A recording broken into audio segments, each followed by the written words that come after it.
In this episode, we will talk about iPhone 15 rumors and release date in 2023. Before proceeding to the video, subscribe to my channel for future updates. Let's get started. According to famous tech website Fore More, the upcoming iPhone has got to be the switch to a USB-C port from Lightning. For years, Apple resisted using a USB-C port on the iPhone, despite using one for its iPads and MacBooks, but new regulation from the European Commission has finally forced it to make the switch. Excitingly, the dynamic island that Apple introduced with the 14 Pro models is now likely to trickle down to all iPhone 15 models, which will be the end of the notch. Analysts even claim that Apple is on its way to transition to an invisible, under-display Face ID unit for the next generation iPhone 16.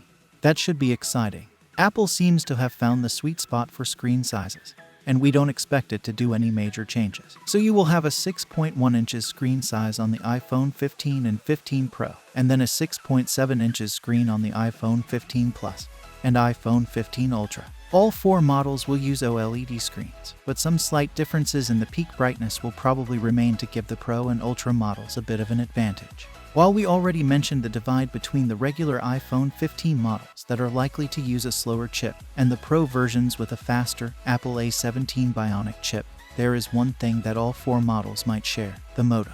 Another tipped upgrade is a jump to 8GB RAM for the Pro and Ultra model, while the 15 and 15 Plus are likely to keep on using 6GB of RAM. Apple rarely makes big changes to its existing designs, so you cannot expect huge changes in iPhone 15 battery sizes. Apple calls its iPhones all-day devices, but we feel that with moderate use the iPhone Plus and Pro Max could be used 2 days between charges, with only the smaller models being one-day devices. The iPhone 14 family marks the first time we see Apple use different processors for its Pro and non-Pro models, with the Pro and Ultra models getting the newest chips and the non-Pro versions using the generation older processors. In the last, if we talk about release date, Apple follows a strict schedule that hasn't changed in years. New iPhones always get announced in early September and arrive a week and a half after the announcement.